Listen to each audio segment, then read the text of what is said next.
ചാണകക്കുഴി കാണിച്ച് വന്നിട്ട് ചാണകവെള്ളം കോരി തെങ്ങിന് ഒഴിക്കാൻ പറഞ്ഞു. അപ്പോൾ എനിക്ക് ആദ്യം ഭയങ്കര മടിയായിരുന്നു, ഇതെങ്ങനെ സാധിക്കുമെന്ന് ഓർത്തു. അപ്പോൾ ഈശോ എന്നോട് പറഞ്ഞു, എടാ ഞാൻ അവിടെയാണ് ഉണ്ടായേ, നിനക്ക് പിന്നെ ഇത് കോരാൻ നിനക്ക് എന്നാ ബുദ്ധിമുട്ടെന്ന് ചോദിച്ചു. പെട്ടെന്നൊരു സ്വരം എൻ്റെ ഉള്ളിലേക്ക് വരിക. അത് മാതാവെന്ന് എനിക്ക് മനസ്സിലായി. എന്നോട് പറഞ്ഞു, നീ പോയി ആ മിഷൻ വരെ തേച്ച് കഴിയിടാൻ പറഞ്ഞു. മറ്റൊരാളുടെ മിഷൻ വരെയാണ് ഞാൻ തേച്ച് കഴിയിട്ടു.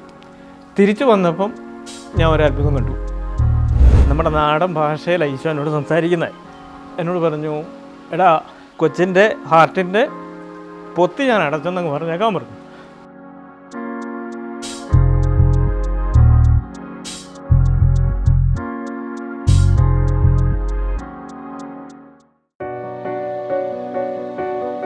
എൻ്റെ പേര് തങ്കച്ചൻ എന്നാണ്.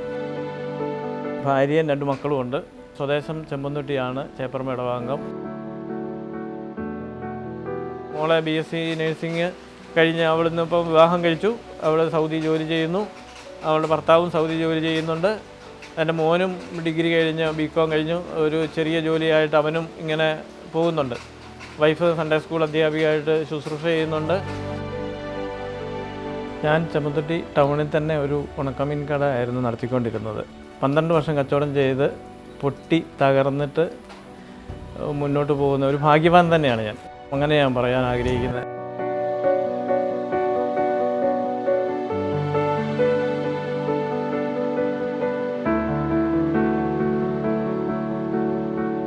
ഞാൻ കട നടത്തിക്കൊണ്ടിരുന്നു. ഒരു 12 വർഷം എന്നുള്ള 10 വർഷമായി കഴിഞ്ഞപ്പോൾ കച്ചവടം കുറച്ച് പുറകോട്ടടിക്കാൻ തുടങ്ങി.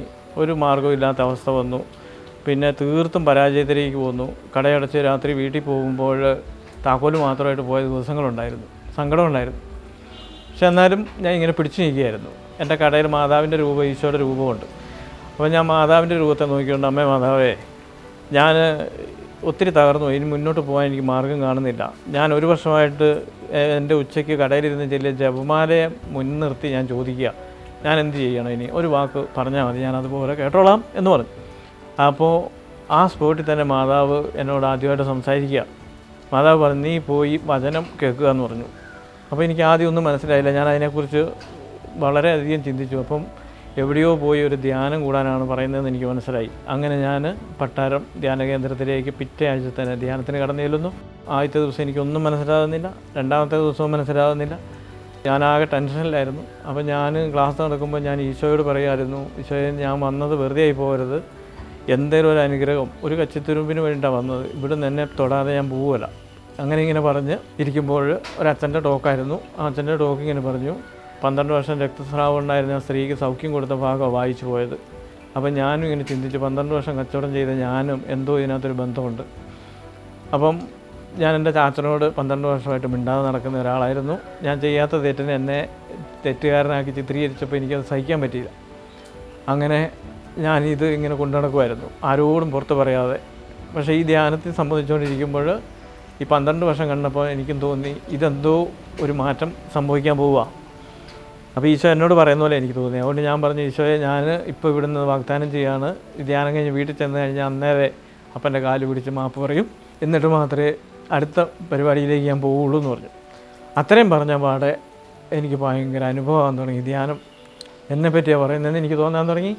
അങ്ങനെ ഞാനെല്ലാം വളരെ ശ്രദ്ധയോടെ ശ്രവിക്കാൻ തുടങ്ങി. അങ്ങനെ കൗൺസിലിങ്ങിന് പോയി. കൗൺസിലിംഗ് എൻ്റെ ജീവിതം അവരവിടെ കുടഞ്ഞിട്ടു. ഇതെങ്ങനെ കിട്ടിയതാണെന്ന് ചോദിച്ചു. അന്നേരം പറഞ്ഞു, ഇത് പരിശുദ്ധാത്മാവ് തരുന്നതാണെന്ന് പറഞ്ഞു. അത് കഴിഞ്ഞ് ദിവ്യകാരുണ്യ പ്രാർത്ഥനയ്ക്ക് കൊണ്ടുപോയി. അവിടെ ഇരുന്ന് പ്രാർത്ഥിച്ചു കഴിഞ്ഞപ്പോൾ എല്ലാം തന്നെ ഇങ്ങോട്ട് ആ ബ്രദർ പറഞ്ഞു. അത് കേട്ട് കഴിഞ്ഞപ്പോൾ എനിക്ക് ഭയങ്കര അതിശയം, ഇതെങ്ങനെ ഇങ്ങനെയൊക്കെ പറയുന്നതെന്ന് ചോദിച്ചു. അപ്പം പറഞ്ഞു, നീ പുതിയൊരു സൃഷ്ടിയായിട്ട് നിന്നെ ഇവിടുന്ന് രൂപാന്തരപ്പെടുത്തുക, അതിനു വേണ്ടി കർത്താവിൻ്റെ വേലയ്ക്കായിട്ട് നിന്നെ ഒരുക്കാൻ പോകുകയെന്ന് പറഞ്ഞു. അപ്പം ഞാൻ പറഞ്ഞു, എന്നാൽ പിന്നെ അതൊക്കെ എനിക്ക് ഇഷ്ടമാണ്, എനിക്ക് കച്ചവടമല്ല, ഇനി ദൈവത്തിൻ്റെ ശുശ്രൂഷയിലേക്ക് പോകാനാണ് ഞാൻ ആഗ്രഹിക്കുന്നത്, അങ്ങനെ ജീവിച്ചു പോകാനാണ് ഞാനും ആഗ്രഹിക്കുന്നതെന്ന് പറഞ്ഞു. അങ്ങനെ ഞാൻ അവിടുന്ന് ഒരു തീരുമാനം എടുത്തു. ധ്യാന ഹാളിലേക്ക് ചെന്നിട്ട് ഞാൻ പറഞ്ഞു, ഇതാ ഒരു ഫുട്ബോൾ പോലെ ഞാൻ എടുത്തിട്ട് തരാം, ഈശോ നീ തൊഴിച്ചോ, എങ്ങോട്ട് വേണേലും അടിച്ചോ, ഞാൻ അതുവഴി പൊക്കോളാം എന്നെല്ലാം പറഞ്ഞു. അങ്ങനെ ഇരുന്നു. അതൊരു ഭയങ്കര അനുഭവമായി. അങ്ങനെ തിരിച്ച് ഞാൻ വീട്ടിലേക്ക് വന്നു. വീട്ടിൽ വന്നു കഴിഞ്ഞപ്പം തുടർന്ന് മുന്നോട്ട് പോകാൻ ഒരു സാധ്യതയില്ല. കാരണം കച്ചവടമൊക്കെ പൊട്ടി കഴിഞ്ഞപ്പം പൈസയില്ല. വീട്ടിൽ കൊടിയ ദാരിദ്ര്യമുണ്ട്. ഭാര്യയുണ്ട്, 2 മക്കളുണ്ട്. ഇവർക്ക് അരി മേടിച്ച് കഞ്ഞി വെച്ച് കൊടുക്കാൻ പോലും മാർഗ്ഗമില്ലാത്ത അവസ്ഥ. അപ്പോൾ ഞാൻ ഇവിടെ പോവും, ഈ ധ്യാനകേന്ദ്രത്തിൽ പോവും. അപ്പോൾ അവർ അച്ഛൻ്റെ ഒരു തലയിൽ കൈവെപ്പും കിട്ടും, ഈ ബ്രദർ പ്രാർത്ഥിക്കുകയും ചെയ്യും. അപ്പോൾ എനിക്ക് വലിയൊരു ആശ്വാസമാണ്. ഒന്നുമില്ലെങ്കിലും 1,00,000 രൂപ കിട്ടിയ പോലെ ഒരു സന്തോഷത്തോടെ ഞാൻ തിരിച്ച് വീട്ടിൽ പോരും. എന്നിട്ട് ഞാൻ ഇദ്ദേഹത്തോട് പറഞ്ഞൊന്ന് പ്രാർത്ഥിച്ച് നോക്കി, കർത്താവ് എന്തെങ്കിലും ഒരു വഴി തുറക്കുമല്ലോ, എനിക്ക് അതിയായിട്ട് ആഗ്രഹമുണ്ട്. അങ്ങനെ പ്രാർത്ഥിച്ചുകൊണ്ട് ഇരുന്നപ്പം പറഞ്ഞു, കൂലിപ്പണിക്ക് ഇറങ്ങിക്കോ, കൂലിപ്പണിക്ക് പോകാനാണ് നിന്നെ കർത്താവ് വിളിക്കുന്നത്. അപ്പോൾ നീ ഒരുപാട് പേരെ കണ്ടുമുട്ടും, അവർക്കൊക്കെ ഈശോയെ കൊടുക്കാൻ നിന്നെ അനുഗ്രഹിക്കുമെന്ന് പറഞ്ഞു. അപ്പോൾ അങ്ങനെ ഞാൻ പണിക്കായിട്ട് ഇറങ്ങാൻ തീരുമാനിച്ചു. അങ്ങനെ ആദ്യത്തെ ദിവസം ഒരു വീട്ടിൽ ചെന്നപ്പം ചാണകക്കുഴി കാണിച്ച് തന്നിട്ട് ചാണകവെള്ളം കോരി തെങ്ങിന് ഒഴിക്കാൻ പറഞ്ഞു. അപ്പോൾ എനിക്ക് ആദ്യം ഭയങ്കര മടിയായിരുന്നു, ഇതെങ്ങനെ സാധിക്കുമെന്ന് ഓർത്തു. അപ്പോൾ ഈശോ എന്നോട് പറഞ്ഞു, എടാ ഞാൻ അവിടെ ഉണ്ടായാൽ ഇത് കോരാൻ നിനക്ക് എന്നാ ബുദ്ധിമുട്ടെന്ന് ചോദിച്ചു. അപ്പോൾ ഞാൻ പറഞ്ഞു, ഈശോ എനിക്കൊരു ബുദ്ധിമുട്ടില്ല, ഞാൻ ചെയ്തോളാം. അങ്ങനെ അതും ചെയ്തു. അത് വലിയ അനുഗ്രഹമായിട്ട് മാറി. അങ്ങനെ കൂലിപ്പണിയിൽ ഓരോരുത്തരും വിളിച്ചുകൊണ്ട് പോകുന്നതുകൊണ്ട് ഞാനിങ്ങനെ പണിതെടുത്ത് വീട്ടിലെ കാര്യങ്ങളൊക്കെ നടക്കാൻ തുടങ്ങി. വലിയ ബുദ്ധിമുട്ടില്ലാതെ കാര്യങ്ങളൊക്കെ നടക്കാൻ തുടങ്ങി. മക്കളെ പഠിപ്പിക്കാൻ തുടങ്ങി. അങ്ങനെ ഇരിക്കെ ഞാൻ ഈ ബ്രദറിനോട് ചോദിച്ചു, എനിക്ക് ഈ വരം കിട്ടിയാൽ കൊള്ളാമെന്നുണ്ട്, അതിന് ഞാൻ എന്ത് ചെയ്യണം എന്ന് ചോദിച്ചു. കൗൺസിലിംഗ് വരം മതി, വേറെ ഒന്നും വേണ്ട. എനിക്ക് ആൾക്കാരെ കേൾക്കുക, അവരുടെ ബുദ്ധിമുട്ടുകൾ കേട്ടിട്ട് അവർക്ക് വേണ്ടിയിട്ട് പ്രാർത്ഥിക്കണം, അതിനെന്ത് ത്യാഗവും ഞാൻ സഹിച്ചോളാം. അങ്ങനെ വർഷങ്ങളെടുത്ത് ഒരു 4 വർഷത്തോളം പ്രാർത്ഥിച്ച് നടന്നു കഴിഞ്ഞപ്പോൾ എനിക്ക് ഈ ഗിഫ്റ്റ് തമ്പുരാൻ തന്നു. അങ്ങനെ അവിടുത്തെ അച്ഛൻ എന്നെ കൊണ്ട് പ്രാർത്ഥിപ്പിക്കാനൊക്കെ ആയിട്ട് തുടങ്ങി അങ്ങനെ അവിടെ ചെറിയ തോതിൽ കൗൺസിലിംഗ് ഒക്കെ ആയി. എനിക്ക് ഒത്തിരി സന്തോഷമായി. കാരണം വീട്ടിൽ നിന്ന് ഞായറാഴ്ച ദിവസം അങ്ങോട്ട് പോവുക, പള്ളിയിലെ കുർബാന കഴിഞ്ഞപാടെ പോവും. അവിടെ ചെന്ന് ഉപവാസം എടുത്തിരുന്ന് പ്രാർത്ഥിച്ച് ഈ മക്കൾക്ക് വേണ്ടി പ്രാർത്ഥിച്ചിട്ട് വൈകുന്നേരം 4 മണിയാകുമ്പോൾ തിരിച്ചു പോരും. അങ്ങനെയായിരുന്നു. അത് വലിയ ആത്മീയ സന്തോഷമായിരുന്നു, എൻ്റെ വളർച്ചയുടെ ഒരു ഭാഗമായിരുന്നു. അങ്ങനെ ഇരിക്കെ ഒരു ദിവസം രാത്രി കിടക്കാൻ നേരം എനിക്കൊരു ഫോൺ കോൾ വരിക. ഞാൻ ഫോണെടുത്തു. അന്നേരം പറയാ, ഞാൻ അമേരിക്ക എന്നാണ് വിളിക്കുന്നതെന്ന് പറഞ്ഞു. ഞാൻ ചോദിച്ചു, നിങ്ങൾക്ക് ആൾ തെറ്റിപ്പോയതായിരിക്കും, എനിക്ക് നിങ്ങളെ അറിയത്തില്ലല്ലോ എന്ന് പറഞ്ഞു. അപ്പം ആ ഒരു നേഴ്സായിരുന്നു, അവർ എൻ്റെ ഡീറ്റെയിൽ മുഴുവൻ ഇങ്ങോട്ട് പറഞ്ഞു. പട്ടാരത്ത് ഇങ്ങനെ ചെയ്യുന്നതല്ലേ, ശുശ്രൂഷ ചെയ്യുന്നില്ലേ, ഞാൻ അവിടെ നിന്ന് ഫോൺ നമ്പർ മേടിച്ചാന്ന് പറഞ്ഞു. എന്നെ ഒന്ന് കേൾക്കുമോ എന്ന് ചോദിച്ചു. ഞാൻ പറഞ്ഞു ഓക്കെ. അങ്ങനെ 1.5 മണിക്കൂർ അവരുടെ ബുദ്ധിമുട്ടുകളൊക്കെ കേട്ടു. ഞാൻ പറഞ്ഞു നാളെ പ്രാർത്ഥിക്കാം എന്ന് പറഞ്ഞു. എനിക്ക് നിങ്ങൾക്ക് വേണ്ടി പ്രാർത്ഥിക്കണം, എനിക്ക് വേണ്ടി നിങ്ങളും പ്രാർത്ഥിച്ചോളാൻ പറഞ്ഞു. ഫോൺ കട്ട് ചെയ്തു. പിറ്റേ ദിവസം 9 മണിയായി. ഇവർ വിളിച്ചു. എന്ത് പറയണമെന്ന് എനിക്കറിയത്തില്ല. കാരണം ഇതാദ്യത്തെ ഒരു മേഖലയാണ്, ശുശ്രൂഷയുടെ വേറൊരു മേഖലയാണ്. എന്താ ചെയ്യേണ്ടതെന്ന് എനിക്ക് അറിഞ്ഞുകൂടാ. അപ്പം ഞാൻ ഇങ്ങനെ ഈശോയോട് പ്രാർത്ഥിച്ചു, എന്താ ഈശോയെ ഞാൻ ഇവർക്ക് മറുപടി കൊടുക്കേണ്ടത്. അങ്ങനെ ഇരിക്കെ പെട്ടെന്നാണ് സന്ദേശങ്ങൾ ഇങ്ങനെ വരിക. ഇതെല്ലാം ഞാൻ കേട്ടു, ഇതെല്ലാം ഇവർക്ക് കൊടുത്തു കഴിഞ്ഞപ്പം ഇവർ കേട്ട് കഴിഞ്ഞപ്പോൾ അവിടെ പറഞ്ഞു, ഇനി ഞാൻ ആത്മഹത്യ ചെയ്യുകയല്ല, തമ്പുരാന് വേണ്ടിയിട്ട് തന്നെ ഇറങ്ങി പുറപ്പെടുമെന്ന് പറഞ്ഞു. അങ്ങനെ ഇരിക്കെ മാതാവ് ഒരു ദിവസം എന്നോട് പറഞ്ഞു, പേനായും കടലാസും എടുക്ക്, ഞാൻ ഒരു കാര്യം പറയാൻ പോവുകയെന്ന് പറഞ്ഞു. അങ്ങനെ ഞാൻ ഇരുന്ന് കഴിഞ്ഞപ്പോൾ ഞാൻ പാട്ട് പറഞ്ഞു തരാൻ പോവുക. അപ്പോൾ എൻ്റെ പുറകിൽ നിൽക്കും, എനിക്ക് കാണാൻ പറ്റുമല്ല. അങ്ങനെ പറഞ്ഞു തന്ന് ഞാൻ ഈ പാട്ടുകളൊക്കെ എഴുതി വെച്ചു. അപ്പോൾ ഞാൻ ചോദിച്ചു എന്തിനാണെന്ന് ചോദിച്ചു ഇത് എഴുതുന്നത്. അന്നേരം എന്നോട് പറഞ്ഞു, നീ പറയുന്നത് കേട്ടാൽ മതി, ഇതൊക്കെ സമയത്തിൻ്റെ തികവിൽ ഇതൊക്കെ പുറത്തു വരും, അതുകൊണ്ട് നീ ഇപ്പോൾ പറയുന്നങ്ങ് ചെയ്താൽ മതി എന്ന്. ഒരു പ്രാവശ്യം തുമ്പേച്ചറ അച്ഛൻ എന്നെ വിളിക്കുക ചെയ്തത് ഫോണിൽ കൂടെ വിളിച്ചിട്ട് പറഞ്ഞു ഒരു പാട്ട് എഴുതി തരണം എന്ന് പറഞ്ഞു. അങ്ങനെ ഞാനൊരു പാട്ട് പറഞ്ഞു കൊടുത്തു. അദ്ദേഹം ചങ്ങനാശ്ശേരിയിലെ വണ്ടി ഓടിച്ചുകൊണ്ടിരിക്കുന്നതിൻ്റെ സൈഡിൽ നിർത്തിയിട്ട് ഈ പാട്ട് എഴുതിയെടുത്തിട്ട് എന്നോട് പറഞ്ഞു, ആഗസ്റ്റ് 15-ാം തീയതി ഒരു CD ഇറങ്ങുന്നുണ്ട്, അതിനകത്ത് ഈ പാട്ടുണ്ടായിരിക്കുമെന്ന് പറഞ്ഞു. എനിക്കും ഭയങ്കര അത്ഭുതമായിട്ട് തോന്നി. കാരണം ദൈവനാമ മഹത്വത്തിനായിട്ടൊരു പാട്ട് പുറത്തിറങ്ങണമെന്ന് ഞാൻ അതിയായിട്ട് ആഗ്രഹിച്ചായിരുന്നു. അങ്ങനെ ആ പാട്ട് പുറത്തിറങ്ങിയിട്ടുണ്ട്.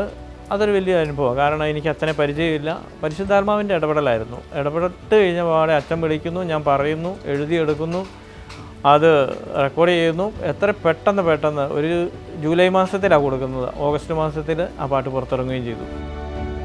ഞാൻ മാതാവിനോട് ഒരിക്കൽ ചോദിച്ചു പോയി, എനിക്കൊന്ന് ആ മുഖം ഒന്ന് കാണാൻ പറ്റുമെന്ന് ചോദിച്ചു. വെറുതെ ചോദിച്ചാൽ.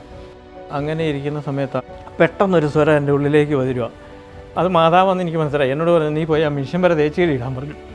മറ്റൊരാളുടെ മിഷൻ വരെയാണ്, ഞാൻ തേച്ച് കഴിയിട്ടു. തിരിച്ചു വന്നപ്പം ഞാൻ ഒരു അത്ഭുതം കണ്ടു. ഞാൻ ഈ ഡിഷ് എടുക്കാൻ വേണ്ടി ഷീറ്റ് അയലിട്ട് എൻ്റെ അടുത്ത് നിൽക്കുമ്പം ഒരു 7 അടി ഹൈറ്റിൽ പരിശുദ്ധ അമ്മ ഇങ്ങനെ നിൽക്കുക. ഇതുപോലെ തന്നെ ഞാൻ കരഞ്ഞുകൊണ്ട് നിന്നു. ഒരു 2 സെക്കൻഡ് ഞാൻ കണ്ടു. അത് കഴിഞ്ഞ് അങ്ങ് മറഞ്ഞുപോയി.